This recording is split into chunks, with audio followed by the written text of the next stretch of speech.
What it do, Legion? It's your boy Redick, and we back at it with another video. You know what I'm saying? Today I got for y'all Sephiroth versus Vergil, which is Final Fantasy versus Devil May Cry Death Battle. Now, with that being said, I see that you guys liked my Cole McGrath versus Alex Mercer video. You guys are liking that up and still liking it up. So we're gonna continue reacting to old death battles because this is what you like to see. So that being said, if you haven't seen it for yourself, it should be up here in the corner somewhere on a title card. If you haven't seen it, be sure to check that out before you check this out. If you like this video, be sure to like it, sub, comment, and subscribe if you want to see more and what I should react to next. And the original video will be in the description down below if you want to check it out for yourself. So that being said, run it. Off the rip and like, come on, bro.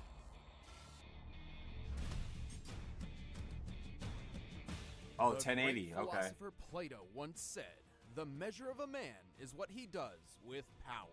But to these guys, power is the measure of a man. Sephiroth, the fearsome one-winged angel of Final Fantasy. And Vergil, the half-demon son of Sparta. My DMC GOAT. I prefer Vergil over Dante. I'm sorry, argue with your mom. Analyze their weapons, armor, and skills to find out who would win a death battle. It's 3D too.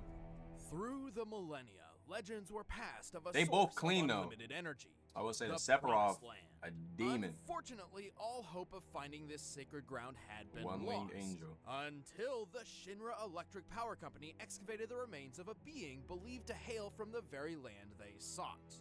They called this weird naked I'm about to say, is this purple Sephiroth? lady Genova and thought that if they could bring her back to life, she could help them find the Is promised this Sephiroth's land. story we But doing? apparently, they just didn't have any Phoenix Downs. If they couldn't resurrect a being who could lead them to the promised land, Shinra decided they would simply create their own. After many experiments infusing Genova's cells with those of a human's, they finally found their savior. His name was Sephiroth. I was waiting for it.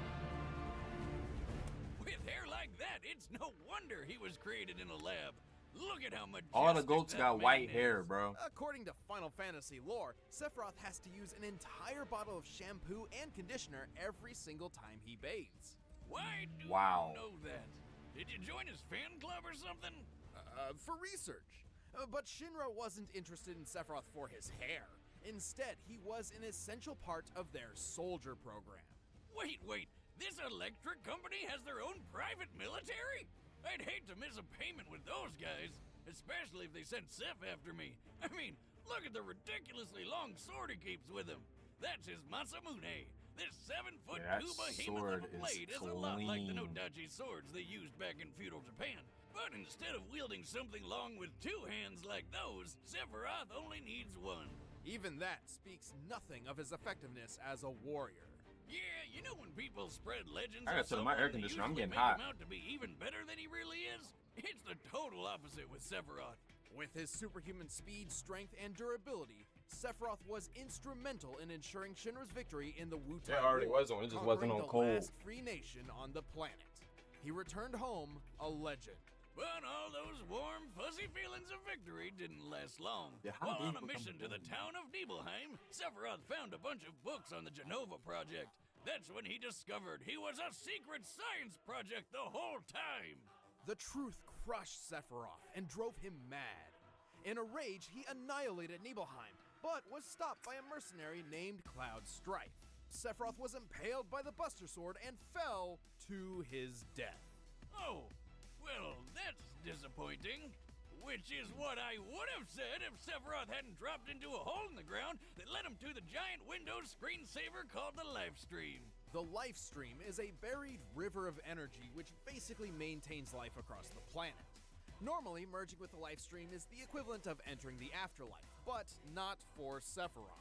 And this is where things get weird, so buckle up. Still conscious, Sephiroth's essence floated through the life stream for years until he absorbed enough energy to rebuild his body. With the energy of the life stream, he could control other beings with Genova's cells. Including the corpse of Genova, who he manipulated like a puppet and disguised as himself. Oh, what the hell? That's his mom?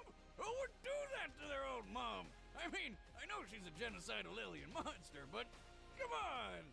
Probably makes a good breakfast. But Sephiroth's descent into the life stream offered him even more. It transformed him from a mere super soldier into the most dangerous being on the planet. He's strong enough to throw a man hundreds of feet skyward, move at supersonic speeds, and withstand brutal stab wounds through vital organs. He's got illusion powers that can trick people by creating an entirely fake scenario. He can lift people with his mind, including himself, and then he can just fly. That's how it works, right? Additionally, Sephiroth can cast magic thanks to his on-hand materia. Materia is crystallized life energy which grants different powers according to the type of materia used. This lets Sephi attack He no with longer fire, needs lightning, materia ice, to and cast earth-based magical magic. techniques. He can block attacks with barrier and reflect, and heal himself with cure and regen. Oh my and God. ever since jumping into the life stream, I can't be he's surprised. had I knew he was unlimited broken. access to his magical powers. With his new godlike abilities, Sephiroth began a plan to stop mankind from drying up the planet's life force. That doesn't sound so scary. Does that mean he's an environmentalist, or...? But to do this, he decided to use black materia to summon a giant meteor to destroy the planet and absorb all of its life energy for himself. So, like, an Wow. opposite environmentalist. A planet vampire. I mean, we're talking about a guy who kicked a dude through solid concrete, murdered the crap out of a 30-foot serpent with a spike through the face, and tanked a dragon's flamethrower attack without even getting a teensy bit hurt. A particularly impressive feat considering this attack was capable of one-shotting fellow soldier Zach Fair. Wiz, you may need to up your prescription, because that's definitely Cloud. No, Cloud was just recalling false memories there. It was really Zack. However, it was Cloud who impaled Sephiroth pre-livestream with the Buster Sword. And holy God, is it huge! It's like 2 feet wide! You'd think a stab from that thing would just cut him in half, but Seph just kind of shook it off. And in his rematch with Cloud, he blocked an attack strong enough to crater the metal around him. Considering the diameter of the crater, the surface area of Sephiroth's feet, and assuming the most likely steel composition, I estimate this attack to equal nearly 1,600 tons of force. Sephiroth can use that wicked sword to stab and lift wannabe heroes by their ribcage, slice through skyscrapers, and shoot energy beams that can shred these huge Mako cannons. And from the life stream, Sephi figured out he could create new bodies or even take on other forms. These forms greatly resemble certain creatures found in Christian and Jewish mythology. He certainly looks the part when he goes into his ultimate form. Regardless, Sephiroth does possess a single Kingdom black Hearts? wing, a blatant symbol. I of need his to beat fall him from in grace. this. I never beat him in Basically, that. Final Fantasy does everything it can to not be subtle. Just like Sephiroth's most devastating attack, Supernova, which decimates an entire solar system. Wait, if Seph is that powerful, how does anyone ever beat him? Don't get the wrong idea here. There's a lot of debate over how Supernova actually works, but I think it's pretty clear that Sephiroth isn't creating the explosion himself. Rather, he's transporting his foes to a specific point in time within an alternate dimension. Careful, Wiz, don't sell What? him short. Just look at it. When he uses the attack, reality literally crumbles away like glass. This is identical to the animation for certain summoned creatures. According to the official Crisis Core Complete Guide, summons draw their targets into their own space in order to attack, and this is no different. In the Dissidia fighting games, Sephiroth goes for the civil approach and opens a dimensional hole to the explosion. The attack is even described as sending destruction even into other dimensions. And if he could summon planet-busting meteors at will, why did he go through so much trouble to get the black materia, which literally summons meteors? That would explain why the supernova doesn't hurt him. He's not really there, just using those illusion powers of his. With all these powers, I can't believe Cloud and friends were able to take him down. He's not invincible, but he's damn powerful. Ever persistent, Sephiroth departed with a final, chilling promise. I will never be a memory. Why does he sound so bored? A damn ad. Okay, so I was right. So it was Sephiroth first. 2,000 years ago, Alright, here a comes great Mago. mutiny transpired in the underworld. The demon warrior Sparta rebelled against his evil master, Mundus. To protect the world, Sparta did his best to seal the connection between hell and Earth. I played these But games then Sparta got lonely. a few Or months maybe ago it on was just stream, a sausage from the very fest in first there. to like the Either most way, recent. He snuck out of hell long enough to knock up this chick named Eva, and she popped out a couple of awesome demon slayers. Nice Dante. choice. You may remember the younger of the two, Dante. Oh yeah, he fought that witch chick with the hair. Oh, But the eldest, I didn't know he fought the Bayonetta. deadliest brother, was the one and only Vergil. If y'all want me to check that out, make sure to leave a comment on that Vergil down and below. Dante were rivals from birth. Dante was a goofball. Vergil was serious. Dante hated his being a demon, and Vergil loved it. It's that classic odd couple scenario. But then one fateful day, in an act of vengeance against the late Sparta, a group of rogue demons separated the two brothers and killed their mother. Vergil was believed to be dead. But in reality, Vergil survived and set out on his own path to seek his father's immense power for himself. And he's 100% equipped to be a butt-kicking demon slayer just like his pops. As a half-demon, Vergil can jump several times his own height, move at supersonic speeds, and heal himself quickly, kind of like that Wolverine guy. He can tough out getting stabbed through the lungs, intestines, the heart. I didn't play that one. I think that's the most recent one. I haven't played that one. Not if my experiment has anything to say about it. You say something, Wiz? I said not if Vergil's abilities have anything to say about it. Well, sadly, for any human demon or human demon who gets in his way, Vergil also happens to carry some extra deadly weapons on hand, including a spiffy katana called Tomato. Yamato. It's said that this sword can cut through anything, even dimensions, and probably tomatoes. Actually, Yamato is the exact thing Sparta used to seal hell from Earth in the first place. Vergil's sword-fighting prowess draws from his Dark Slayer fighting style, which emphasizes teleportation, lightning This fight was annoying. That fight was annoying. Slashes straight from the sheath. This technique is directly influenced by Iai Jutsu, the real-life Japanese art of the quick draw. And thanks to Vergil's demonic powers, he can attack so fast the blade seems invisible. Yeah, the only thing better than fighting with one sword is fighting with 8. With Vergil's ghostly summoned swords, he can turn himself into a living Beyblade, fire them like a machine gun, or make it rain! Blades may be Vergil's bread and butter, but if he needs to focus on brute strength, he switches to Beowulf. He can charge up blink-of-an-eye punches and kicks that hit like a cement truck made of lead and KO some of the toughest demons in just a few hits. And hey, looks like he digs Street Fighter. There's one more trick up Vergil's sleeve. Thanks to his demon blood, he can access a form known as Devil Trigger. Yeah. And this mode amplifies everything. His strength, speed, and healing all get a huge boost, making him several times deadlier than before. I think that tires him out really quickly, though. Badass. In his quest to become as powerful as his father, Vergil's abilities skyrocketed. He's taken down dozens of demons in the blink of an eye, and escaped an illusion from the sorcerer Arkham, which makes normal people go crazy. But if anything's gonna show off what a son of Sparta can really do, it's pitting him against his bro. Sure, Vergil can easily avoid Dante's bullets, but why dodge them when you can spin your sword, line them all up, and fire them? That was hard, yo. In the same battle, they briefly created a 12-foot diameter open space in a heavy rainstorm with nothing but their sword swings. On average, storms can fill a cubic foot space with as many as 30 raindrops. So, Vergil and Dante must have destroyed 108,000 raindrops in less than a second. If Vergil can swing his sword that fast, I bet he'd make a killing mowing lawns, or chopping meat at the deli, or giving haircuts, or doing that thing where he chops bad guys to pieces so fast they don't even realize they're dead yet. Like when he fought Beowulf. The monster, not the weapon.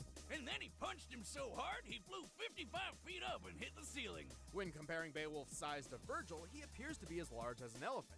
Given what's available, this seems like our best measure of Vergil's strength, but there is one issue. The Devil May Cry series makes frequent use of slow motion to depict the absurdity of these characters, and this could be a similar case. So let's look at another slow-mo feat, the rainstorm fight. At one point, the rain freezes in place for about 2.5 seconds, as Vergil and Dante keep moving, indicating a 14,500% speed increase in real time.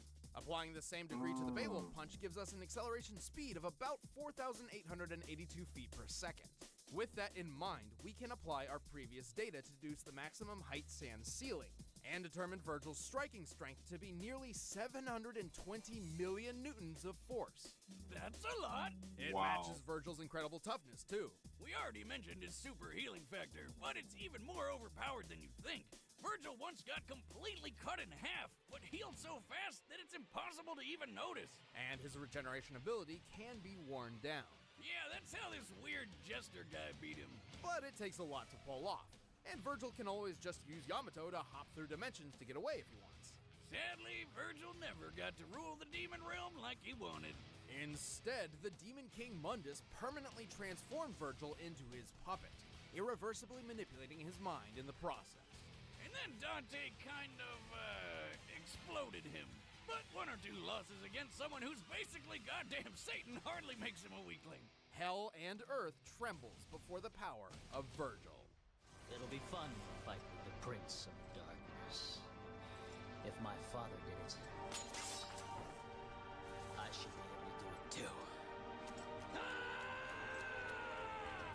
Another ad. I think the fight's actually about to start now, though. All right, the combatants are set. Let's end this debate once and for all. But before we get to the bloody slicing and I dicing, actually don't whip know. up some I wanna go blueprint and Vergil. Slice and dice in your kitchen. Well, you're not thinking about it. I don't think Blue Apron's goal is to I make don't think incredible Sephiroth's home cooking losing attacks are accessible gonna to work on anyone. Vergil. And So it you know what? I'm can, gonna go because Vergil. it's the #1 fresh ingredient and recipe delivery service in the Sephiroth might have him When beat they're easy though. to follow instructions, I whip me up a delicious meal in no time. Blue Apron delivers fresh, pre-portioned ingredients and step-by-step recipes right to your door that can be cooked in under 45 minutes. The menu changes every week based on what's in season. Right now, I know y'all really it's don't care time about for a Blue death Apron, so battle! let's do it. Kick my foot on the sand. Oh, that hurt. Oh, my toe. All right, You are powerful. Vergil. I'm going Vergil. Who are you? Your despair.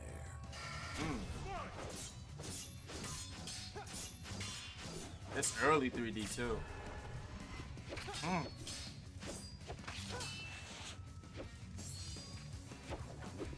Ooh. That sword, man. Both their swords are tough.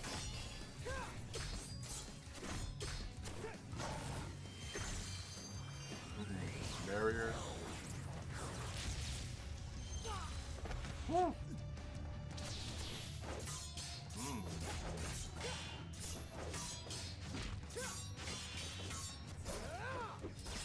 Oh.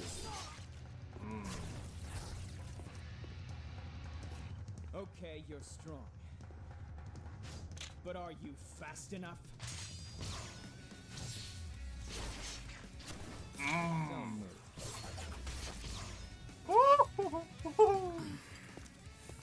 I suppose it can't be helped.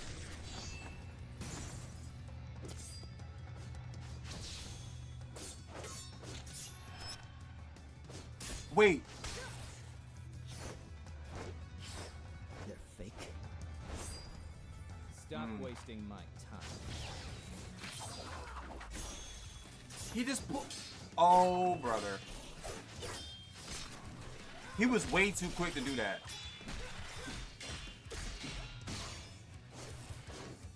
You're going down. Oh, he just popped out immediately.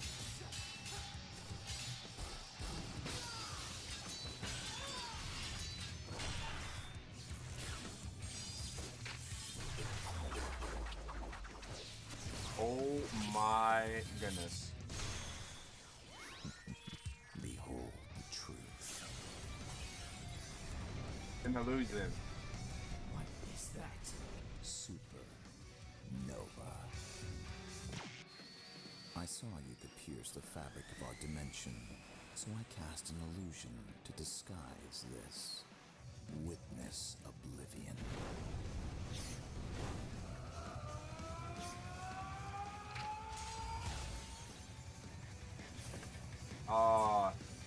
He might be cooked though. Free.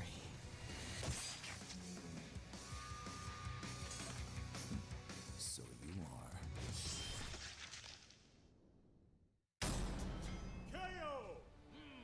Extra crispy. These two were extremely powerful swordsmen, but Sephiroth's cunning and stronger abilities led to They did my nigga Vergil the Wait a worst minute, way. I thought the lore said Vergil's sword could cut through anything. Why didn't it cut through Sephiroth's sword? Yamato was a unique weapon, but its legend I thought clearly exaggerated. I thought the trick wasn't gonna work on him. occasions, it's clashed with Dante's blade and even Oh. a common rocket launcher without cutting through either, and sometimes requires an exuberant amount of force to cut through tougher material. But let's discuss the real facts. Like strength. So Vergil with Beowulf could do 720 million newtons, Good right? fight, though. But there aren't a lot of good Sephi strength feats to compare. First, let's compare Sephiroth to a fellow first-class member of the Soldier Fighting Force, who had also been experimented on with Genova cells, Zack Fair. Remember him? He's the Not Cloud guy who fought that dragon. At his peak, Zack could cut through a large metal door with one swing, seemingly with most of his strength. Given the size and width of the door, this feat's sheer strength comes out to 980 million newtons. And Seph was way stronger than Zack. In fact, if we look at their strength stats when they fought that dragon, Sephiroth was 3.5 times stronger than Zack. Putting Sephiroth's strength output at over 3 billion newtons. That's almost as much force as 30 Hiroshima bombs. Strength isn't everything, though. Vergil was technically See, I had a fast, feeling he was stronger than what they were but depicting. Sephiroth has handled people of similar speeds before. Plus, Sephiroth could survive plenty of hits because his healing power is broken. The capabilities of Vergil's healing factor was nearly unprecedented, but it had its limits. In contrast, Sephiroth's healing abilities were only limited by his pool of magic, which was unlimited. Well, he also had to take some time to cast each healing spell, but that's why he distracted Vergil with his illusions. We know Vergil was susceptible to illusionary and mental attacks, as it's happened to him multiple times and even led to his in-canon I forget demise. that, bro. And Sephiroth's illusions could hide his ultimate technique. Yeah, I just Vergil's heard that he healing could was fight pretty off awesome, but it was mental never gonna attacks. hold up under an exploding sun to the face. Vergil That put up a doesn't good mean he's fight, not but he susceptible couldn't to match him when he can Sephiroth's fight him superior off. strength, magic, and techniques. I overthought Looks it. like this devil's cried for the last time. The winner is Sephiroth. GG's. That was a good fight. I ain't Hey, gonna I'm lie. Chad, I play Boomstick. I'm Van, I play Wiz. If you want to get the fight music for this episode of Death Battle, just click the link in the description and you can pick it up on iTunes. You can get music from Thor vs. Wonder Woman, Naruto vs. Ichigo, a bunch of death battles. And if you want exclusive Thor vs. commentary on Wonder this Woman. episode, then click that box right over there in the corner. Thank you so much for joining us for Death Battle Season 4. We're excited to show you some awesome episodes next year in Season 5. Season 5. Damn, 2018. Oh my goodness. But yeah, honestly, not even upset with the result. That was a nice little breakdown that he gave me. I overthought it when it came to Vergil's like psyche when it came to mental attacks. It's that he's fought him off before. That doesn't mean that he's not able to be subdued by him and shit. I wasn't thinking that. I overthought that. I don't know how I overthought that when literally in the main game, the first game, he is literally mind altered. Oh, brother. I was not thinking that. But other than that, though, that was a good fight. That really was a good fight. If you like this reaction, be sure to leave a like. Comment what fight you're going to react to next. And yeah, that's pretty much it. Peace out, baby. I'm going to catch y'all in the next one. God loves, God bless. Take care. Enjoy the rest of your day. Peace.